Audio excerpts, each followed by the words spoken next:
कल के टॉपिक में नेपोलियन हिल ने बोला था, डिजायर, एक बर्निंग डिजायर आपके अंदर होनी ही चाहिए। सिर्फ एक इच्छा नहीं, एक इतनी तीव्र इच्छा कि आप खुद को सबसे पहले कन्विंस ही कर लो कि मुझे इतने पैसे चाहिए और मिल चुके हैं। इसी चीज के लिए हमने परसों वो 6 स्टेप्स भी देखे थे। कल वो 6 स्टेप्स का यूज करके हमने देखा था कि कैसे अलग अलग लोगों ने वो पैसे अर्न कर लिए जो शायद कर भी नहीं पाते।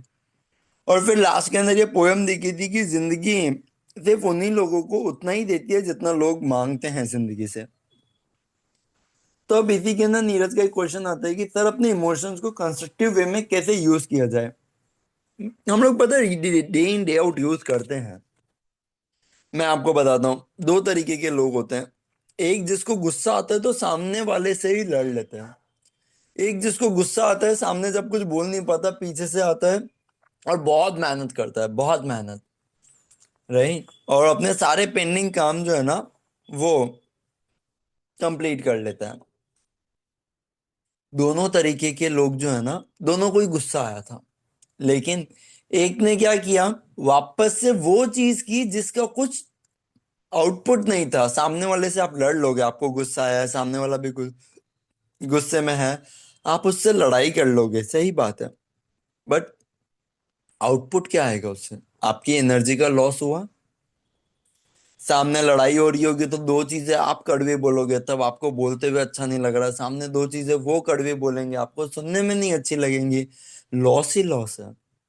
बट अगर कोई आपको कुछ बोल दे और आप उस चीज को एज अ लेसन लेके पीछे बहुत मेहनत से काम करें और अपनी सक्सेस को बात करने दें, तो इसको हम बोलते हैं अपने इमोशंस को कंस्ट्रक्टिवली यूज किया। इमोशंस यार एनर्जी होती है। हम लोग बहुत जल्दी है ना एनर्जी को लेबल कर देते हैं, और इसके मेन रीजन होता है हमारा ईगो। उसने मुझे ऐसा क्यों बोला? अरे उसने कुछ भी बोला हो, तुम अपनी जिंदगी के साथ क्या करोगे ये तो तुम ही डिसाइड करो। यार वो कितने अच्छे हैं तो मैंने अपनी जिंदगी का पाथ छोड़ दिया उनके पीछे, क्यों? लेकिन क्यों? ना किसी के बुरे इमोशन से ना किसी के अच्छे इमोशन से इन्फ्लुएंस होना है। अपने पाथ पे, अपने गोल पे रहना है। और जो भी स्टेप आप सारे इस पाथ के टूवर्ड्स लो, वो सारे आप अपने इमोशंस को कंस्ट्रक्टिव वे में यूज कर रहे हो। आप कंस्ट्रक्ट कर रहे हो एक वो रोड जो आपके और आपके इमोशंस के बीच है। वहीं पे ही जब आप ऐसी चीजें करते हो जिसका आउटपुट नहीं है, जिससे शायद आप अपनी मंजिल से और भी दूर हो जाओ, तब आप थोड़ा सा डिस्ट्रक्टिव नेचर पे चले जाते हैं।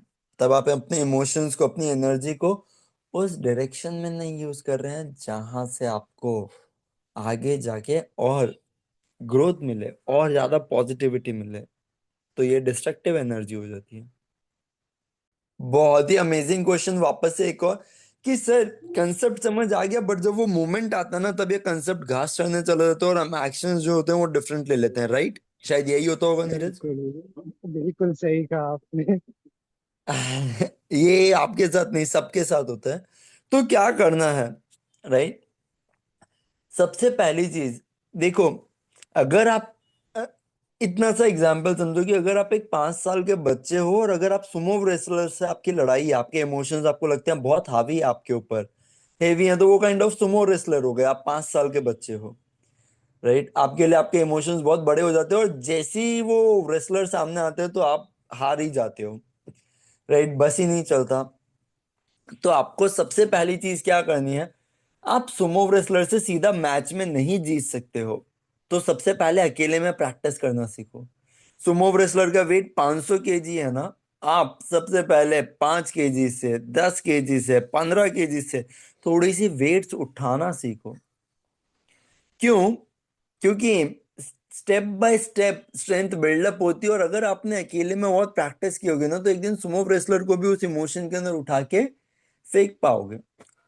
अब आज के जमाने में हमारी ऐसी कोई फिजिकल फाइट तो है नहीं, तो हमारे इमोशंस आते हैं तब हम लोग क्या करते हैं, डिस्ट्रक्टिव नेचर के अंदर खुद को तबाह कर लेते हैं, इमोशंस के साथ रिएक्ट कर जाते हैं इंस्टेड ऑफ रिस्पॉन्ड। जब इमोशंस नहीं आ रहे हो, जब ब्लैंक टाइम हो, जब किसी ने कुछ बोला नहीं हो, हम किसी से इन्फ्लुएंस नहीं हो, कोई ट्रिगर नहीं हुआ हो, तब आप लोग थोड़ी देर अपने ब्रेन के साथ पीसफुल रहना सीखो, जो हम मेडिटेशन करते हैं। मैं अपने पर्सनल सॉरी, थैंक यू। मैं अपने पर्सनल एक्सपीरियंस से बता रहा हूँ। जब भी हम लोग मेडिटेशन करते हैं ना, तब जब भी हम लोग मेडिटेशन करते हैं ना, आप देखोगे कि आपके ब्रेन के अंदर बहुत थॉट्स चलेंगे, बहुत स्टार्टिंग के अंदर। But with the passage of time है ना, ये थॉट्स धीरे धीरे कम होने लगते हैं। इसका मतलब क्या, आपने अपने दिमाग पे, अपने इमोशंस पे वो पकड़ छोड़ दी। हम कैसे कभी किसी के दिन रात साथ में रहते तो उनकी आदत सी हो जाती है, पर थोड़े टाइम उनके दूर रहने के बाद फिर से उनकी आदत चली भी जाती है, हम नए वातावरण में ढल जाते हैं। हमें है ना आदत सी हो गई अपने इमोशंस पे रिएक्ट करने की, लेबल करने की। तो जब लड़ाई हो रही हो, जब इमोशन आ ही चुका हो, गुस्से का हो, खुशी का हो, राइट, इमोशंस बहुत टाइप के होते हैं। क्योंकि यहाँ पे सब लोग एडल्ट है, तो हम लोग ऐसी भी बातें कर सकते हैं कि कभी कभी हमें बहुत अलग इमोशंस भी आते हैं जो शायद इतने पॉजिटिव नहीं हो, एंड उसके अंदर हम लोग अपनी एनर्जी को बहुत वेस्ट करते हैं। एक पर्टिकुलर एग्जांपल दूं अगर मैं बॉयज के अंदर, तो एक इमोशन होता है लस्ट का। जब सर के ऊपर एकदम ऐसे होता है कि वो वासना भारी हो जाती है, हम लोग क्या करते हैं, हम लोग मास्टरबेट करते हैं, और उससे क्या होती है, बहुत सारी एनर्जी। एक मास्टरबेशन के बाद आपने अगर देखा भी हो, आप थक जाते हो, आपके एनर्जी लेवल्स बहुत डिप्लीट होते हैं। हमारी बॉडी के अंदर जो भी खाना पीना जाता है, उससे ब्लड बनता है, मसल्स बनते हैं, सब चीजें बनती है।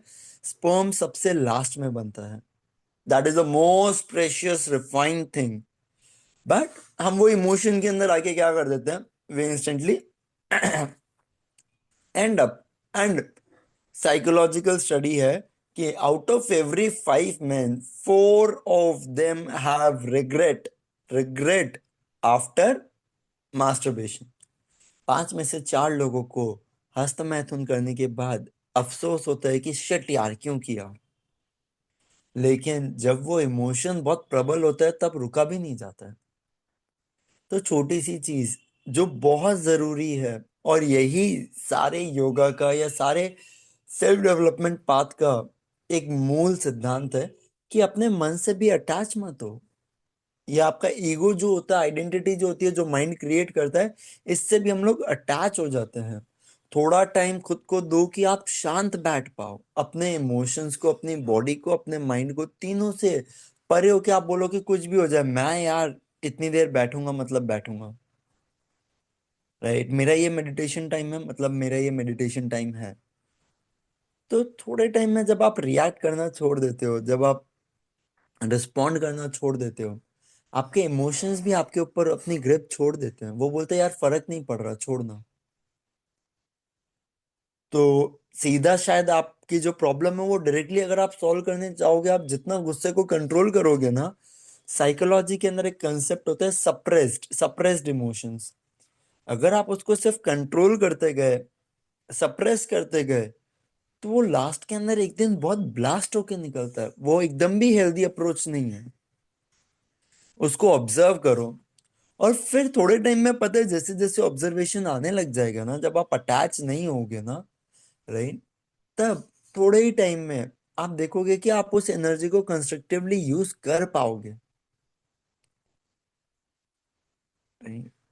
सो ये सॉल्यूशन नीरज डेफिनेटली वर्क करता है, क्योंकि मैंने खुद ने ट्राई किया हुआ है, मैंने खुद ने फील किया हुआ है इसके बेनिफिट को भी। पहले मुझे भी गुस्सा आता था, गुस्सा भी नहीं तो भी, अभी जो मैंने मास्टरबेशन वाली भी बात बताई, यार मैं परफेक्ट पैदा नहीं हुआ था, और ना ही मैं तो कोई भगवान का अवतार हुआ अवतार ऐसा भी कुछ हूँ। मैं तो बहुत नॉर्मल ह्यूमन बीइंग हूँ यार। आज भी 100 से ज्यादा खामियां होंगी मेरे अंदर। लेकिन एक चीज तो बहुत अच्छी हुई है, वो ये है कि थोड़ी सी डेली माइंडफुलनेस की प्रैक्टिस की वजह से बहुत चीजें यार अब अनकॉन्शियसली नहीं होती है, जो पहले हो जाती थी। जब हम सब लोग शायद टीनेजर्स थे, तब बहुत डिफरेंट थॉट्स थे, चीजें हो जाती थी। आज वो बात नहीं रही यार। वक्त के साथ समझ आ गई, वक्त के साथ थोड़ा सा पेशेंस आ गया, इतना इम्पल्सिवली रिएक्ट नहीं करते हैं। कैसे 50% ऑफ सुनते ही लेडीज के लिए एकदम इम्पल्सिव एक्शन हो जाता है, और वो इमोशंस के अंदर दे रिएक्ट। हम लोग वो चीजें नहीं करते हैं। कैसे उस इम्पल्सिव डिसीजन से बचा जाए, वो इम्पल्स कहाँ से आता है, इमोशन से। तो एक ही सबसे श्योर शॉट अच्छा रास्ता है, that is take a pause. Take a pause when you are not in the fight. लड़ाई करते करते खुद को इम्प्रूव करना बहुत मुश्किल होता है, पॉसिबल भी नहीं है। बट खुद को स्ट्रांग करके और फिर लड़ाई करना, wow beautiful. So I hope Neeraj, मैं थोड़े से एग्जाम्पल्स के साथ भी आपका ये डाउट थोड़ा सा क्लियर कर पाया। तो यार, और क्या बात है, आज की तो शुरुआत बहुत अच्छी हुई है रीडिंग सेशन की यार, इतने प्यारे क्वेश्चंस और डिस्कशंस। चलो चालू करते हैं अब हमारी आज की रीडिंग। और आज का हमारा जो टाइटल है वो ये है कि आपकी जो डिजायर होती है, जो दिल की इच्छा होती है ना, वो प्रकृति के नियम को भी बदल देती है। ऑथर इस चैप्टर के क्लाइमेक्स के अंदर एक बहुत ही इंटरेस्टिंग स्टोरी बता रहे हैं। और वो बता रहे हैं कि 24 साल पहले जब ऑथर ये बुक लिख रहे थे, उससे पहले ऑथर इस व्यक्ति से पहली बार मिले थे जैसे ही वो पैदा हुआ। वो जब इस दुनिया में आए तब उनके कान नहीं थे, और डॉक्टर ने ऐसा स्वीकार किया कि ये बच्चा जो है ये शायद बचपन से ही गूंगा रहे और जिंदगी भर बोल नहीं पाए। ऑथर ने जो है डॉक्टर के ओपिनियन को चैलेंज किया, बोला भाई ऐसी कैसी बात कर रहे हो तुम। और ये करने का उन्हें हक भी था क्योंकि वो उस बच्चे के पिता थे। नहीं, लेकिन ऑथर ने एक डिसीजन लिया और उन्होंने अपना ओपिनियन जो है अपने दिल के अंदर साइलेंटली उसको घर दे दिया। उनका ओपिनियन ये था कि उनका बेटा सुन भी सकता है और बोल भी सकता है। नेचर जो है वो शायद उन्हें एक ऐसा बच्चा दे दे जो सुन नहीं सकता, लेकिन जिसके कान नहीं हो, लेकिन नेचर जो है वो ऑथर को रियलिटी एक्सेप्ट करने के लिए मजबूर नहीं कर सकते। ऑथर ने अपने दिमाग में ठान लिया कि मेरा बेटा तो सुनेगा भी और बोलेगा भी। कैसे? बस एक यही सवाल था, लेकिन कोई ना कोई रास्ता तो हो गई। ऑथर ने सोचा मैं जरूर से उसको ढूंढ के रहूंगा। ऑथर ने एमर्सन के शब्दों को याद किया कि जितनी भी चीजें हमारी जिंदगी में होती है वो सब हमें सिर्फ हमारे श्रद्धा को टेस्ट करती है। हमें तो सिर्फ भगवान की इच्छा समझ के उसका पालन करना है, डाउट नहीं करना है अपनी इच्छा के ऊपर। होगा ही, भगवान ने बोला है देंगे ही। हम सबके लिए बहुत अच्छे अच्छे सुझाव आ रहे हैं, और अगर हम इसको सही से सुनेंगे तो हमें सही सुझाव भी मिलेंगे। रहीन, और वो सही सुझाव में सबसे पहला सुझाव क्या है? इच्छा। जिस चीज की आप इच्छा ही नहीं करोगे वो मिलेगी कहाँ से?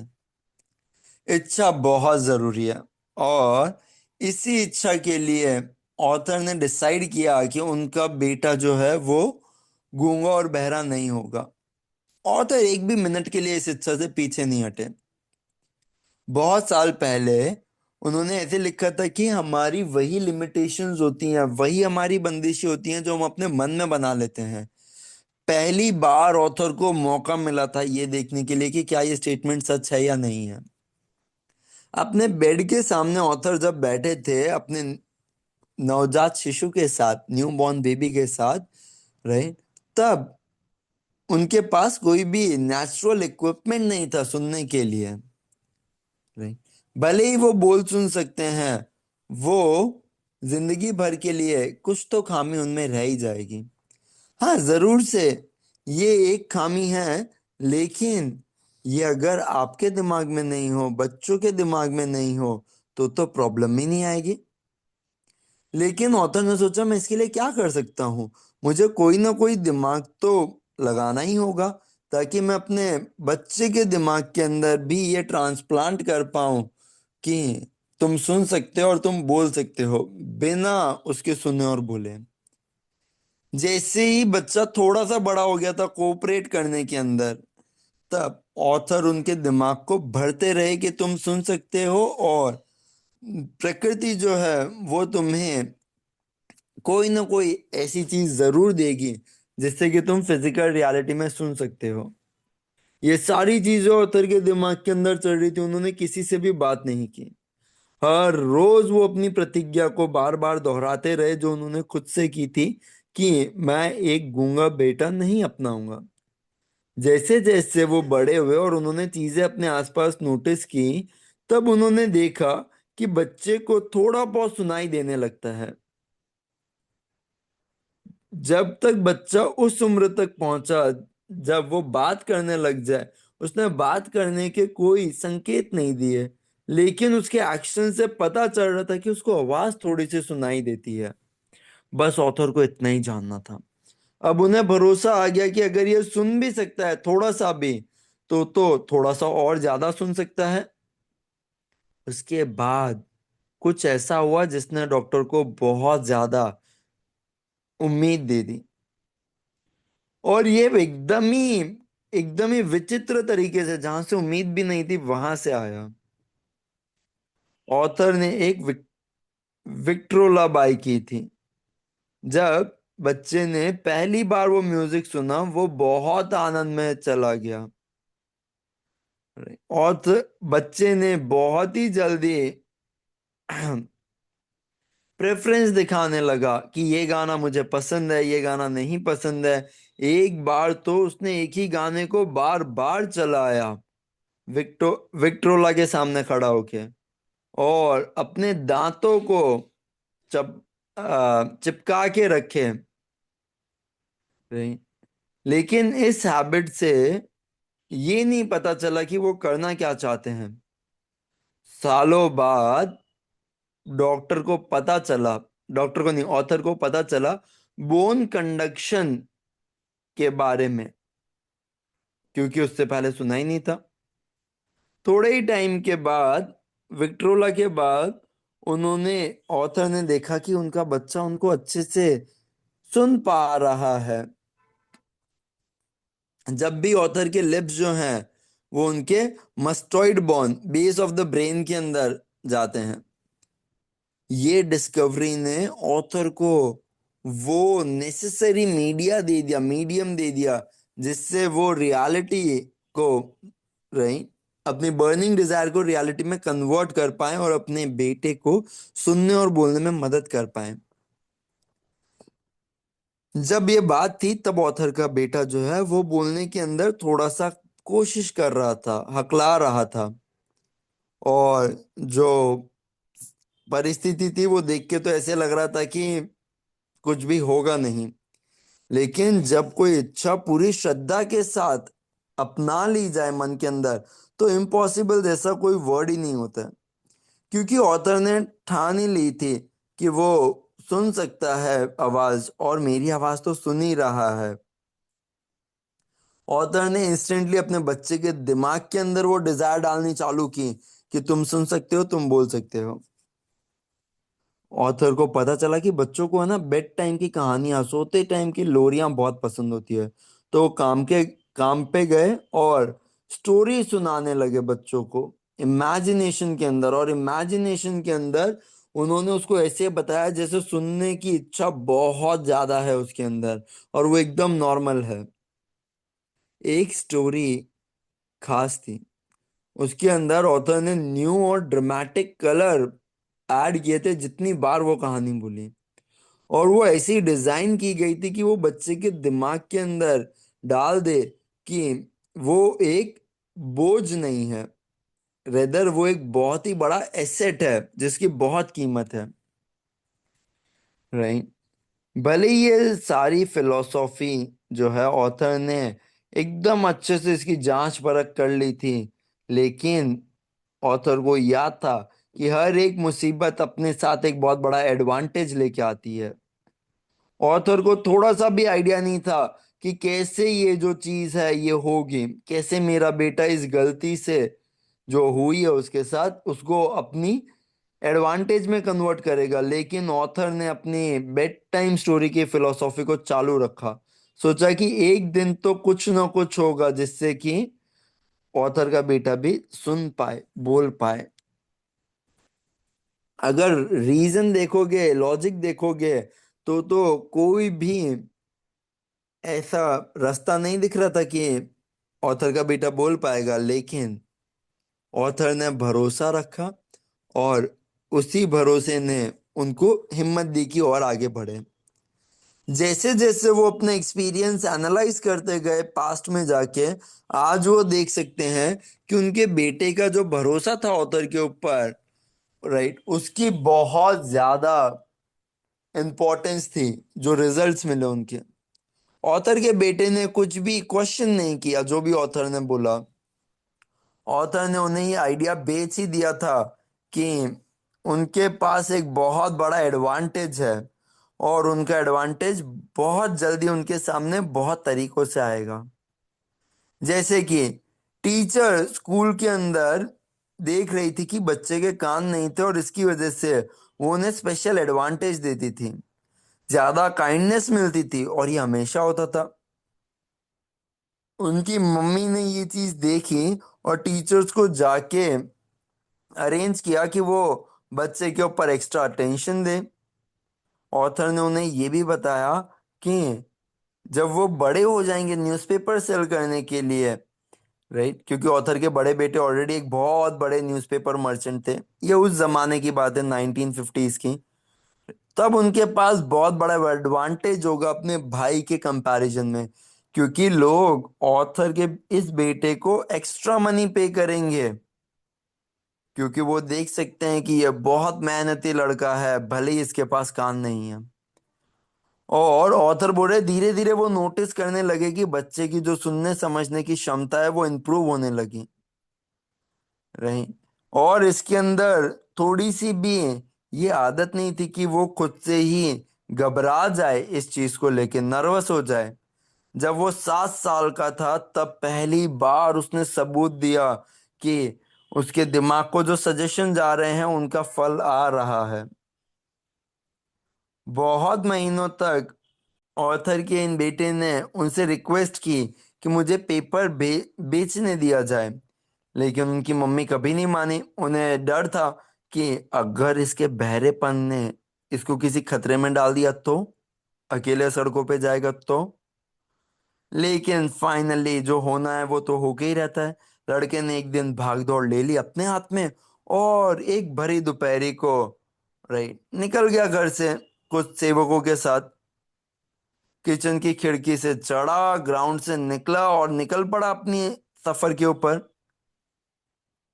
6 रुपए उसने उधार लिए थे बाजू के जूते बनाने वाले से, पेपर में डाले और बेच दिए, फिर से इन्वेस्ट किए और फिर से पेपर में डाले, फिर से पेपर बेच दिए, फिर से प्रॉफिट आया, फिर से पेपर में डाले, बेच दिए, और पूरी दोपहर यही करता रहा।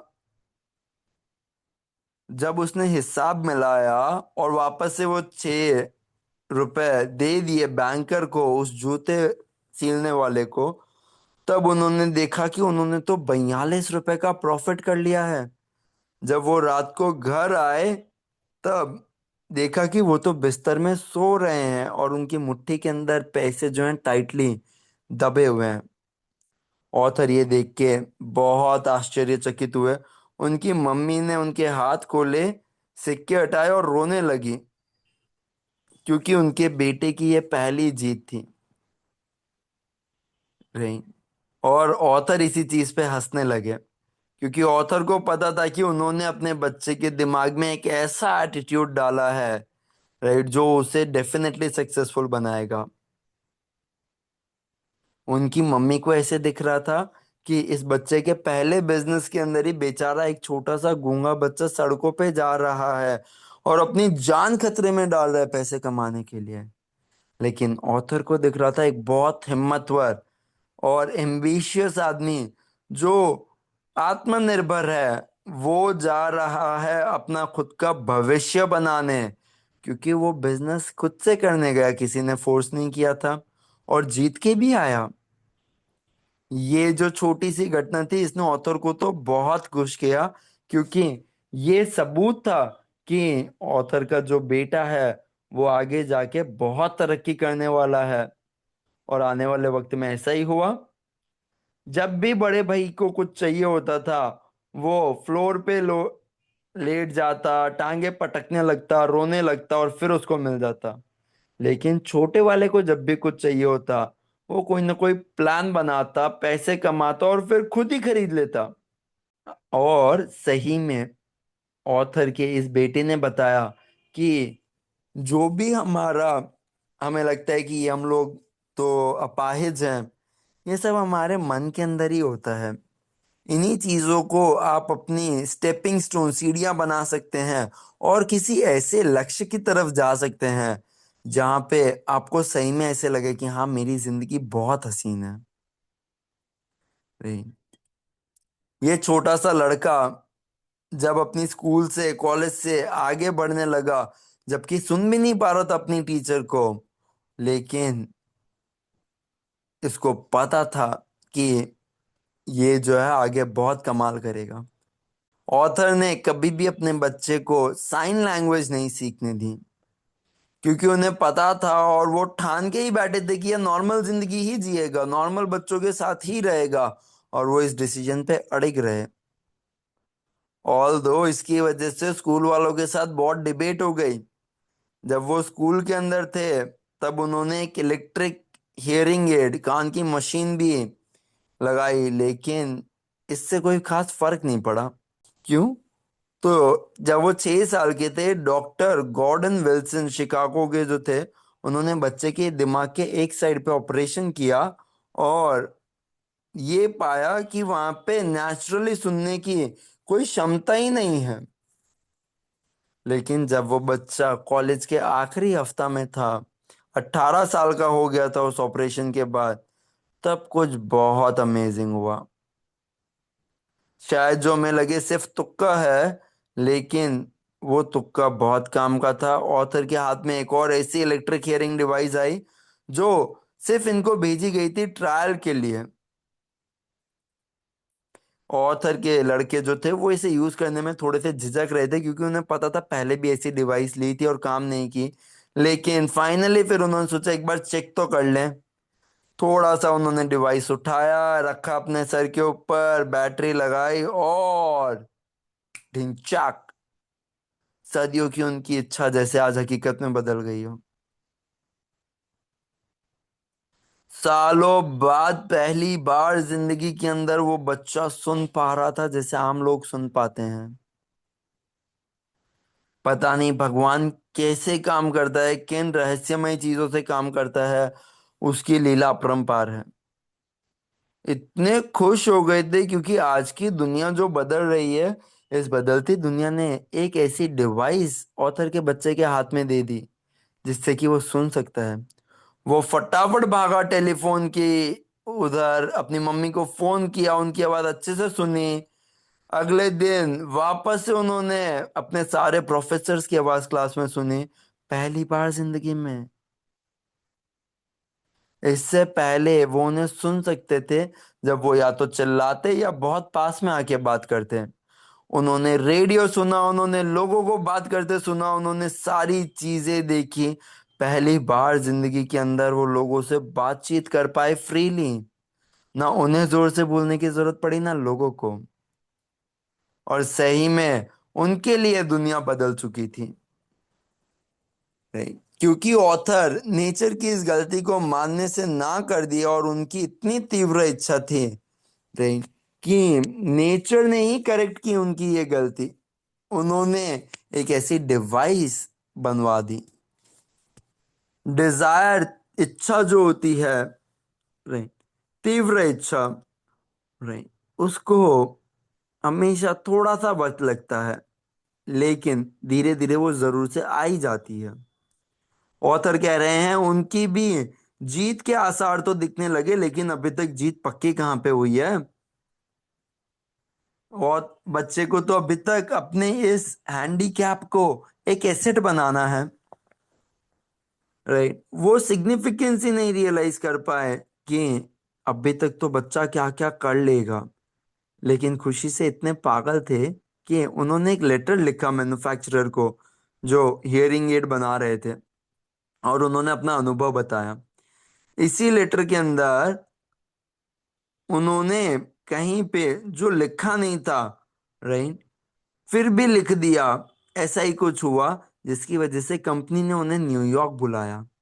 जब वो आए तब फैक्ट्री से लोग उन्हें लेने आए और चीफ इंजीनियरिंग से बात करते करते उन्होंने बताया कैसे वो दुनिया बदल रहे हैं, आइडिया बदल रहे हैं, जो भी उनके दिमाग में बोलना है बोलो। लेकिन यहाँ पे जो एक इम्पल्स था थॉट का, उसने उस लड़के की पूरी गलतियों को एक एसेट में कन्वर्ट कर दिया। हमें लग रहा था कि यार इसके साथ तो क्या ही हो गया है, लेकिन उसने पूरी परिस्थिति ऐसी कर दी कि हमें अब लग रहा है इसके साथ तो क्या हो गया है। वाह वाह। नहीं। और वो थॉट क्या था ये तो जान लेते हैं। थॉट ये था कि वो शायद उन लाखों करोड़ों गूंगे लोगों को मदद कर पाए, नहीं, जिन जो लोग सुन नहीं सकते हैं। अगर सिर्फ एक तरीका मिल जाए उसे कि यार मैं कैसे ये कहानी सब लोगों तक पहुंचाऊं, उसी समय उन्होंने एक डिसीजन लिया और कहा कि मैं अपनी बची हुई जिंदगी जो है वो लोगों के सुनने के लिए लगा दूंगा, कि जो भी लोग सुन नहीं सकते हैं वो लोग सुन पाए। पूरे 1 साल तक उन्होंने बहुत इंटेंसिव रिसर्च की। उन्होंने मार्केटिंग सिस्टम के समझा मैन्युफैक्चरर के, और बहुत तरीके निकाले जिससे कि वो पूरी दुनिया में लोगों से बात कर पाए और उन्होंने बता पाए कि हमारी ये नई खोज क्या है। जैसी ये चार चीजें हो गई थी, उन्होंने 2 साल का प्लान लिखा राइटिंग के अंदर, जो भी चीजें उन्होंने फाइंड की थी उसके ऊपर। और जब उन्होंने प्लान कंपनी को दिया, इंस्टेंटली उन्हें एक पोजीशन मिल गई कंपनी के अंदर, और कंपनी ने बोला तुम अपना ये गोल जो है पूरा करो। शायद ही उसने सोचा होगा कि जब वो काम पे जाएगा तब वो हजारों और उसके ही जैसे लोगों को एक नई उम्मीद की किरण दे देगा, जो शायद उसकी इस हेल्प के बिना हमेशा के लिए इसी के अंदर रह जाते, सुन नहीं पाते। थोड़े ही टाइम के बाद वो मैन्युफैक्चरर से एसोसिएट हो गया, राइट, और उसने एक क्लास कंडक्ट की कंपनी के अंदर, जिससे कि वो डेफ म्यूट जो है उनको सुनना और बोलना सिखा सके। ऐसी एजुकेशन आज तक कभी हुई नहीं थी। इसके लिए ऑथर भी गए क्लास देखने, थोड़े से डाउटफुल थे लेकिन भरोसा भी था कि यार कुछ ना कुछ तो अच्छा ही किया होगा, पूरा टाइम वेस्ट नहीं होगा, मैं अपने बेटे को देखूंगा। और यहाँ पे उन्होंने एक ऐसा अद्भुत नजारा देखा जिसने उन्हें बहुत बड़ा विजन दिया, कि उन्होंने क्या कर दिया है। उन्होंने डेफ म्यूट के अंदर सुनने और समझने की शक्ति तो डेवलप की ही की, लेकिन वही सेम प्रिंसिपल यूज करके जो ऑथर ने 25 साल पहले अपने बेटे के लिए यूज किया था। वही सेम प्रिंसिपल कि खुद के ऊपर काम करना और भरोसा करना। पता नहीं कैसा ही कुदरत का खेल आया, लेकिन ऑथर का खुद का बेटा जिसका नाम ब्लेर है, वही लोगों खुद बहरा होते हुए आज लोगों को करेक्ट कर रहा था कि तुम अब बहरे नहीं रहोगे। और यहीं पे उनकी जीत थी। थैंक यू सो मच यारो, बहुत ही अमेजिंग था यार आज का रीड, मतलब मुझे तो बहुत मजा आई यार। सर यारो, करें हमारा आज का मेडिटेशन।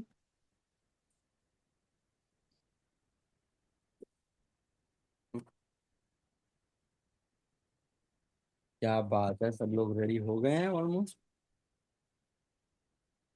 वाह।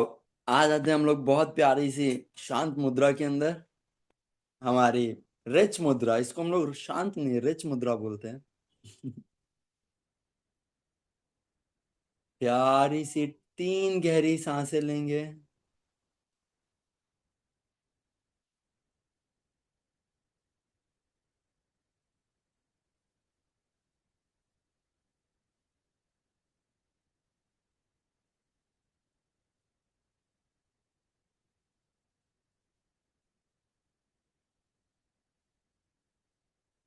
और अब हम लोग हमारे अफर्मेशंस चालू करते हैं।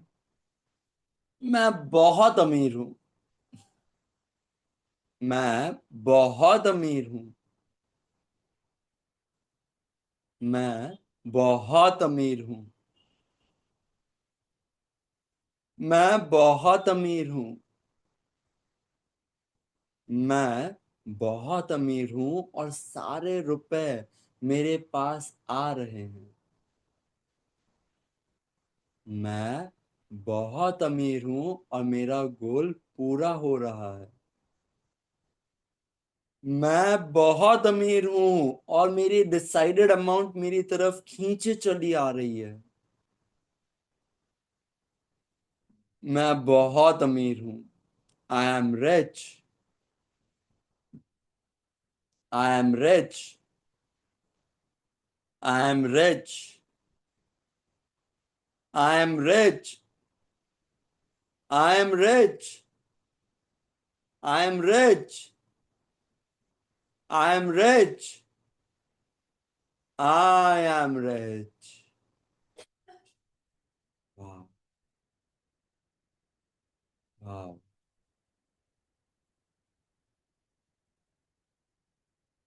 अपनी पूरी बॉडी के अंदर ये एनर्जी को फील करो। आप इलेक्ट्रिकली रिचार्ज हो गए हो। आपको जाना नहीं है कहीं पे पैसे लेने के लिए। पैसे आपके पास आएंगे। आप रिचार्ज हो गए हो और आप वो वैल्यू दे रहे हो। और क्योंकि हमें भरोसा है कि पैसे हमारे पास आ ही चुके हैं, तो जो भी चीज आई है सबके साथ बांटते हैं। विजुअलाइजेशन के अंदर ही एक बहुत प्यारा सा रैंडम एक्ट ऑफ काइंडनेस कर दीजिए। आज तो गुरुवार भी है, तो एक बहुत प्यारी सी छोटी सी कोई भी एक्टिविटी, गौ माता को भोजन खिलाना या फिर किसी जरूरतमंद को कुछ भी, जो भी आपको लगे। वाह। धन्यवाद। Thank you so much universe, thank you. बहुत कुछ मिला है। और इस प्यारी सी ग्रैटिट्यूड की एनर्जी को बहुत अच्छे से फील करते हुए आराम से अब अपनी आंखें खोलेंगे और अपना फॉर्म फिल करेंगे आज सबसे पहले। उसके बाद हम लोग सोने जाएंगे। नाइट फॉर्म सबका मिस हो रहा है थोड़ा थोड़ा सा।